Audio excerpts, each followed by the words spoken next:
Hello, my beautiful friends. Thank you so much for joining me today. Welcome to Behind the Magic, a podcast from Aradia's Closet, where we dive deeper into the components of magic. I'm Tanya, your host. I have all kinds of things planned for you: book reviews, how to's, and interviews with some really amazing people. So if you want to gain a little more perspective on magic, tune in each week for more. Today, I'm with my good friend Stephen. We're diving deep into his library, 10 books at a time. Hi, Stephen. Hey! Book number 1 is Dead Names by Simon. It's the dark history of the Necronomicon, put out by Avon Books in 2006. And at that time, he had another book coming out called The Gates of the Necronomicon. That's my turn. Hello, folks. How are you doing tonight? We're going to talk about the Necronomicon, which is basically a prop in H.P. Lovecraft's Cthulhu mythos. This, however, is a paperback copy on a discussion of the contents of the Necronomicon, which I purchased many, many years ago through a magazine called Heavy Metal. So, this is a paperback book published by Simon, probably, what's the published date? 2006? 2006? Really? That's pretty good. 2006. I don't even know if this thing is in publication again yet, still, whatever. It was well worth owning if you're a fan of H.P. Lovecraft and his writings. It's one more interesting addition to the legacy of the Cthulhu mythos. I highly recommend it. It was a very enjoyable read and raises a great deal of questions.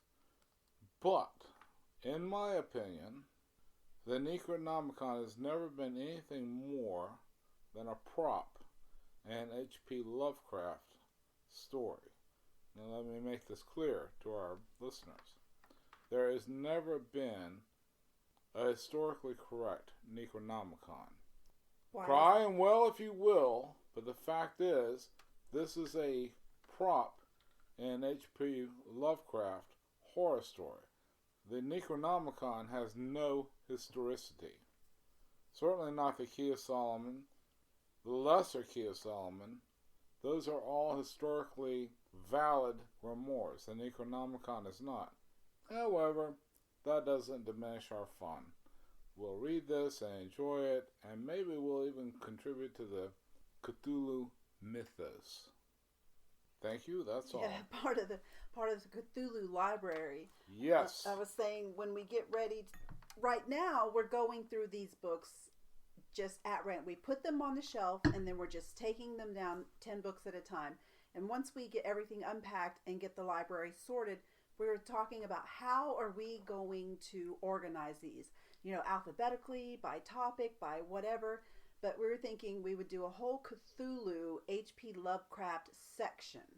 Yes, we should do that, because there's a lot there. Definitely. When I was in my teens, in the 70s, in the 1970s, I came across H.P. Lovecraft via the Witch's Almanac, probably about 71 to 72. I purchased that from a lovely little bookstore called Bookland on Fairfield Drive, Pensacola, Florida. And after having read some of the stories, I experienced the usual horrific waking nightmares, which is the preeminent response to reading H.P. Lovecraft. Mm-hmm. So not to say that I recommend it, but I recommend it. Because it is kind of an initiation into H.P. Lovecraft, but you have to take the whole thing with a grain of salt. Right. But yes, H.P. Lovecraft is part of the magical experience. Explore at will. Thank you, ladies and gentlemen. Good night. Okay, so with our next book, number 2, and also coincidentally number 3, here's another thing about this library is that Stephen has several copies of lots of these books. And when asked, he says, one, it has a different cover or it has a different forward. What else? Why would you have so, like this book is completely the same. Yes. It's the same book. It's 2 copies of the same exact book. Exactly. This book is The Complete Book of Magic and Witchcraft by Catherine Paulson. It was put out in 1970 by Avon Books. In the front page here it asks, did you ever wonder how you could free yourself from a love spell? How to cure impotence or make a woman barren? How to raise a storm or cause sleep? These and many other ancient spells are included in this fascinating book, along with the authentic ingredients, amulets, and procedures that have been used with them for centuries. All right, one of my favorite early purchases when I realized that I wanted to explore the witchcraft side of my spirituality. I love this book. It's called The Complete Book of Magic and Witchcraft. Now, we're going to post a picture of the front of this darn thing. And it's just, I don't know. A lot of things I purchased over the lifetime, I purchased because of the cover. It's way uncommercial. It really is. Because when you look at this picture at the front cover of this book, you're like, I don't want that. Nope. But me, I sprung for it. It was the early 1970s. I was in high school. And this is one of the most brilliant books I've ever had on witchcraft. Now, here's the rub, folks. This was apparently published in a hardback edition with this cover. There's a hardback edition out there somewhere that is so rare. It's like crazy rare. I would love to have a copy of the hardback edition of The Complete Book of Magic and Witchcraft. It's that rare. It's a terrific little grimoire from the 1970s. It tells you all about basic magic. Has many operations in here that the reader can readily perform. But it is medieval magic. It is not your grandmother's Wicca.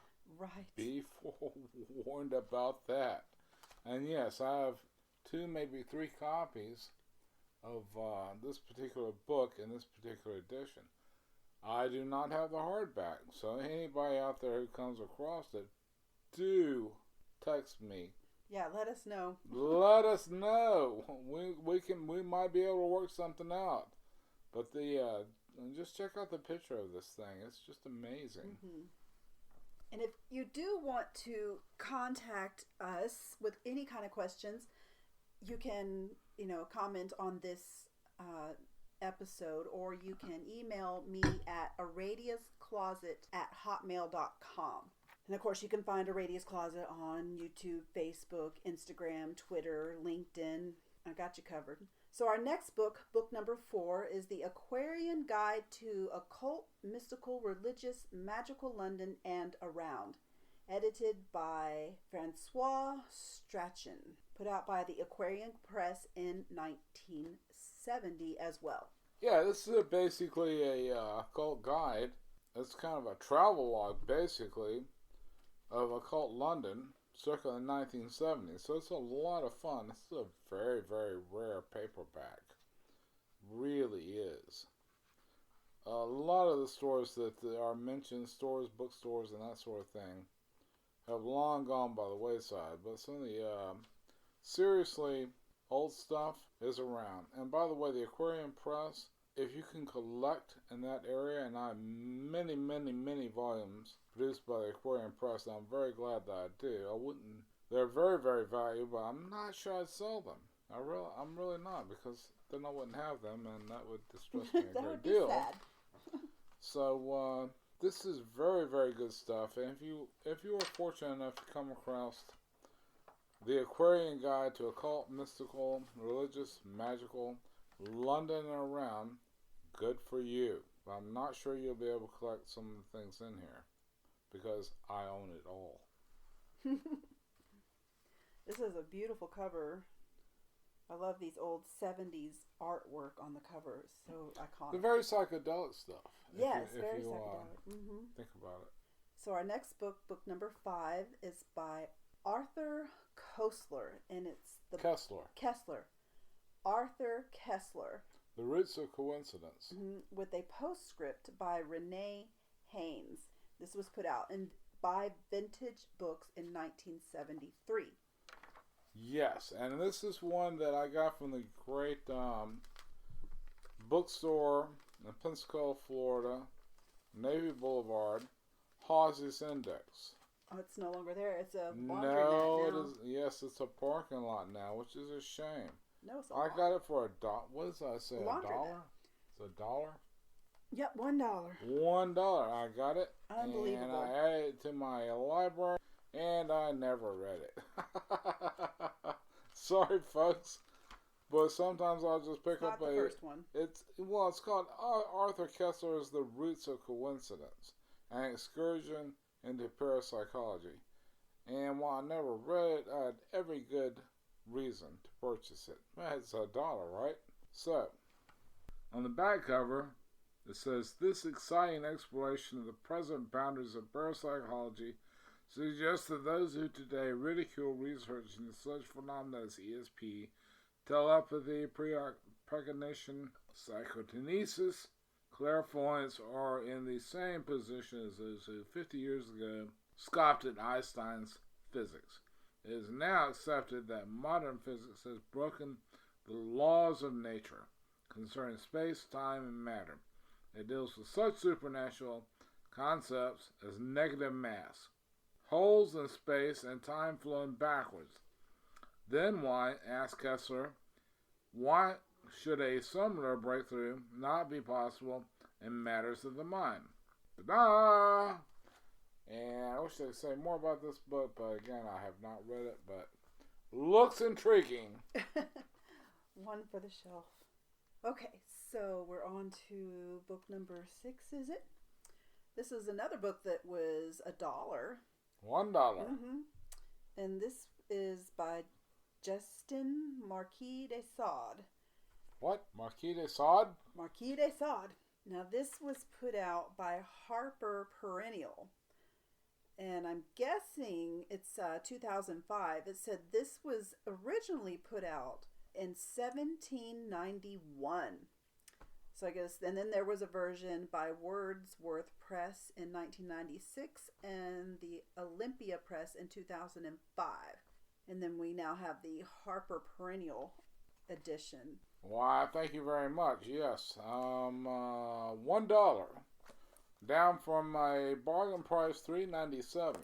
But this is the Marquis de Sade, who's a well-renowned pervert. What? Yes, I'm sorry, to make it very specific. Yes, and if you don't believe that, don't take my word for it. Watch the video on YouTube. Oh my God. Or even better yet, you should watch Quills, which is a movie about the sins of the Marquis de Sade. Now, if there are people out there who just don't recognize the Marquis de Sade, let's remember that the word sadist is derived from his name. What? Because the Marquis de Sade liked to spank, and sometimes spank severely, his sexual partners. Oh, like Dorian Gray? Oh my God. Way beyond that. This guy's off the charts. The Marquis de Sade, I'm sorry. But yeah, explore that. I never bothered to actually read this. It was $1. And so, but I'm familiar with his history, the Marquis de Sade. And believe me, if you want some entertainment, just pull up Justine by the Marquis de Sade on YouTube. What a lot of fun. Oh my God. You will be absolutely gobsmacked. Well, that's a good word. I like that word. Oh, yeah. Absolutely appalling. So we were just mentioning this book, Simon, King of the Witches. See, the bold new movie, his instrument was magic. This was originally 95 cents by Baldwin Hills, Dell book put out in 1971. I like that year in 1971. All kinds of weird stuff came out. Hammer horror films were at their peak. Love it. Amazing stuff.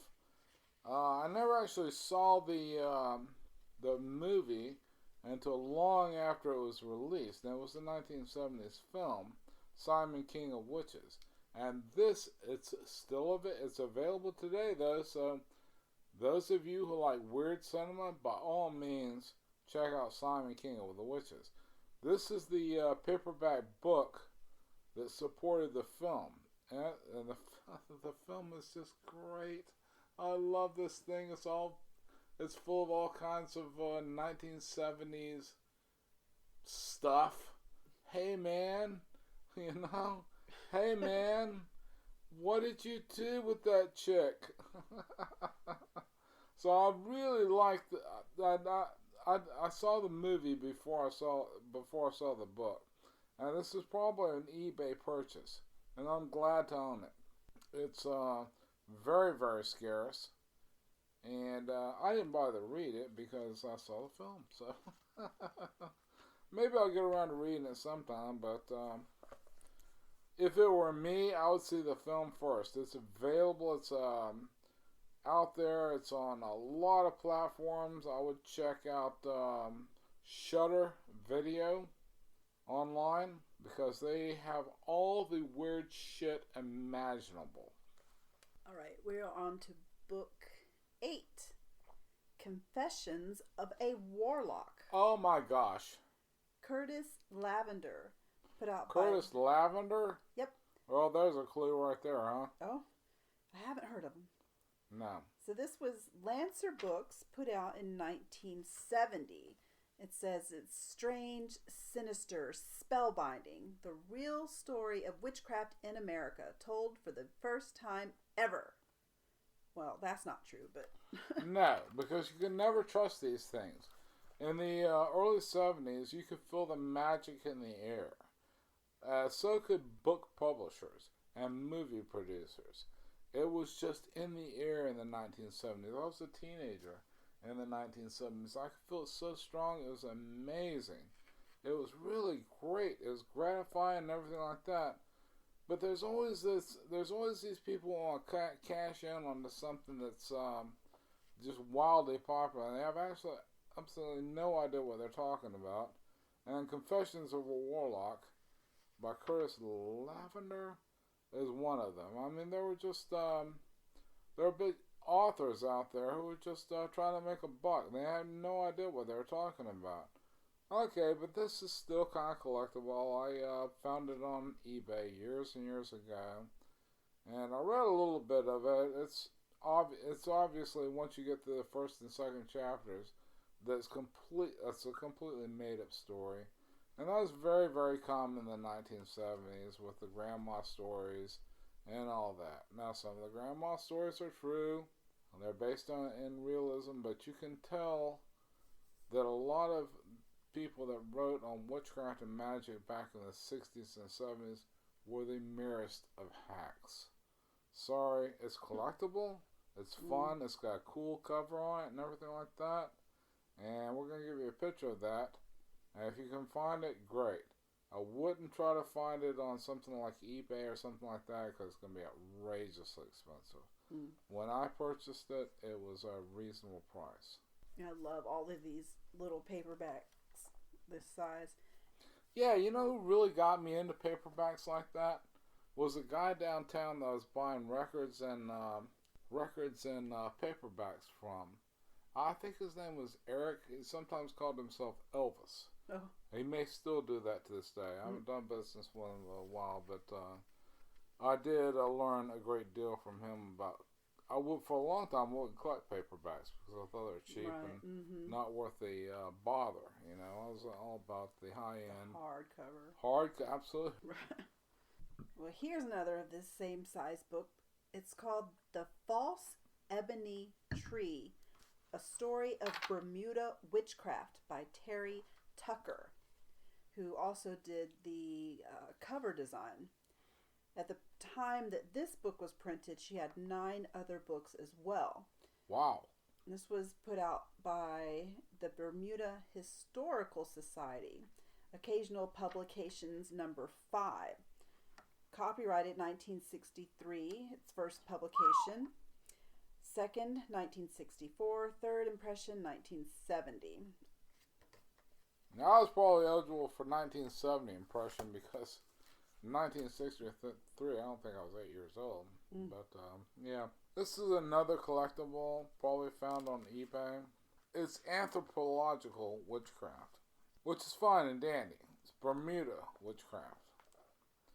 And I gave it a quick glance and that sort of thing. I was in a book collecting frenzy, so I didn't pay too much attention to this. This is, again, anthropological witchcraft.